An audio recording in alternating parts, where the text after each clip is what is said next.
అయినా నువ్వేంటమ్మా, మీ నాన్నతోటే వెళ్ళిపోయి ఉండొచ్చు కదా. నువ్వు ఒంటరిగా వెళ్ళడం ఎంత ప్రమాదమో తెలుసా? నువ్వుండగా నాకేమవుతుంది తాతయ్య?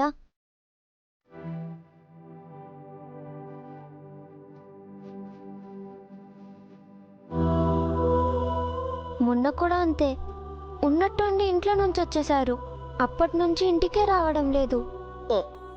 ఆ ఇంట్లో అడుగుపెట్టి నిజాన్ని భరించేంత ధైర్యం నాకు లేదమ్మా. నిన్నటి దగ్గరే ప్రయాణం ఆగిపోతే రేపటికి ఎలా వెళ్ళగలం తాతయ్య?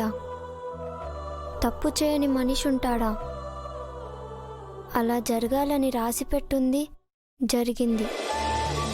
అందులో మీరు నేను చేయడానికి ఏమీ లేదు అని అమ్మ ఎప్పుడు చెప్తుండేది తాతయ్య.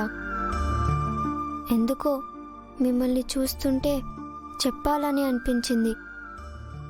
ఇదే మాట నా పెద్ద కూతురు నోట వినాలనుకున్నానమ్మా. నాకు ఆ అదృష్టం లేకుండా పోయింది. నా తండ్రి నా కళ్ళ ముందు కనిపిస్తే మాటలు రావనుకున్నా కానీ ఇలా మాట్లాడలేని దూరం ఉంటుందని ఎప్పుడూ అనుకోలేదు నాన్న.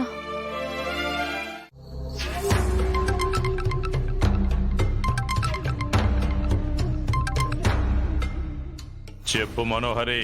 అంజుని నువ్వు కిడ్నాప్ చేసావా? ఎందుకలా అడిగావు? ఎందుకంటే అంజలి ఇంట్లో లేదు, కనిపించట్లేదు కాబట్టి. అంతమంది ఉన్న ఇంట్లోకి అందరి కళ్ళు కప్పి వచ్చి ఇంతలోనే నేను తీసుకెళ్లగలను అనుకుంటున్నావా? కరెక్టే, పొద్దున్నుంచి అమర్ కూడా ఇంట్లోనే ఉన్నాడు. మరి అంజలి ఎక్కడుంది? ఎక్కడైనా ఉండొచ్చు, ఇంట్లో ఉండొచ్చు, బయట ఉండొచ్చు, నా కళ్ళ ముందు కూడా ఉండొచ్చు.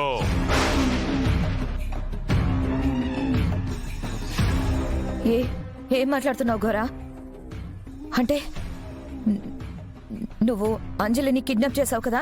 చెప్పు, నిజం చెప్పు.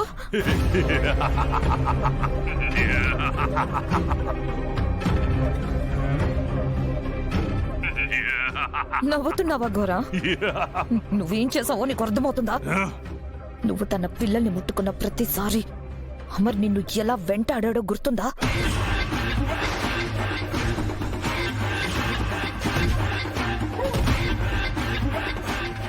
చూడు, అమర్ పిల్లల్ని టచ్ చేయడం అంటే చావుతో చెలగాటం ఆడమే. నీ మంచి కోసమే చెప్తున్నాను, నా మాట విను. అంజలిని వదిలే. ఆత్మని బంధించడానికి ఇది సరైన మార్గం కాదు. ఇదే సరైన సమయం, మార్గం మనోహరి. అయినా నువ్వు అప్పుడే అంత కంగారు పడిపోకు. ఎందుకంటే నేనింకా అంజలిని కిడ్నాప్ చెయ్యలేదు. అలా అని మరి అంత సంబరపడిపోకు. ఇంకా సేపట్లో అంజలిని కిడ్నాప్ చేయబోతున్నాను.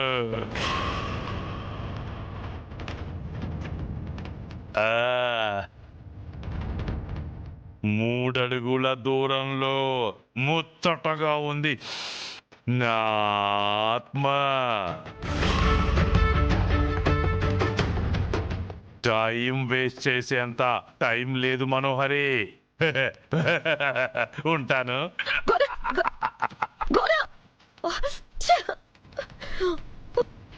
చెప్పిన మాట వినడు. అంజలి దొరికే వరకు అమర్ వీడిని వదలడు. ఒక్కరోజు ఈ వెధవ అడ్డుపడకుండా ఉండుంటే అంతా అయిపోయేది.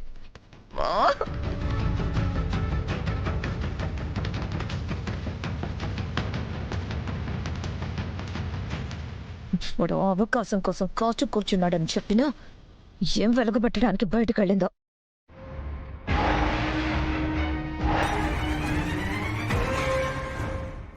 ఇలా ఎవ్వరికీ చెప్పకుండా పెట్టకుండా ఎప్పుడు వెళ్ళలేదు. ఏమై ఉంటుంది? ఇంట్లో గొడవ కూడా అవ్వలేదు, ఎవరు తన్నేమీ అనలేదు. అయినా ఎందుకు వెళ్ళిందో అర్థం అవటం లేదు సార్. అంజు,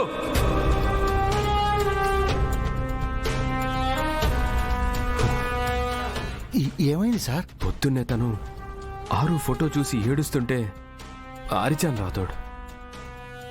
మిస్సమ్మ సర్ది చెప్పానని నార్మల్ అయ్యింది అని చెప్పింది. దానివల్ల బాధపడి ఏమైనా ఏ, అదేం కాదు సార్.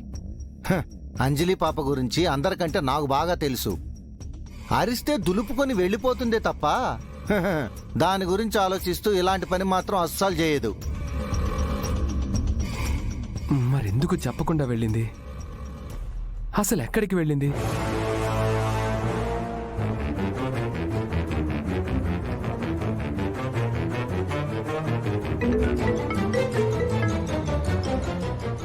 మిస్సమ్మా, హలో మిస్సమ్మా, అంజు ఇంటికి వచ్చిందా? లేదండి, కానీ ఎక్కడుందో తెలిసింది. ఎక్కడుంది? నాన్నని కలవడానికి మా ఇంటికి వెళ్ళిందంట.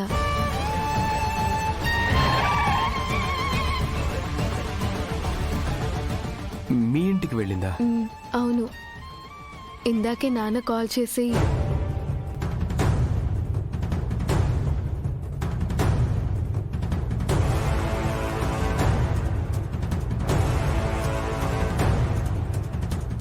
మీరింటికి వచ్చేయండి, నాన్న అంజుని తీసుకొని ఇంటికి వస్తా అన్నారు.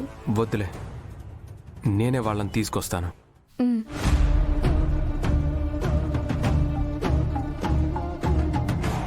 సార్, అంజు పాప మిస్సమ్మ వాళ్ళ ఇంటికి వెళ్ళిందా? అంజు పాప సేఫ్ గానే ఉంది కదా? హ్మ్. సార్, అంజు ఎక్కడుందో తెలిసింది, పాప సేఫ్ గానే ఉంది. మరి ఇంకేం ఆలోచిస్తున్నారు సార్? అసలు అక్కడ ఉన్నది అంజు ఏనా అని ఆలోచిస్తున్నాను.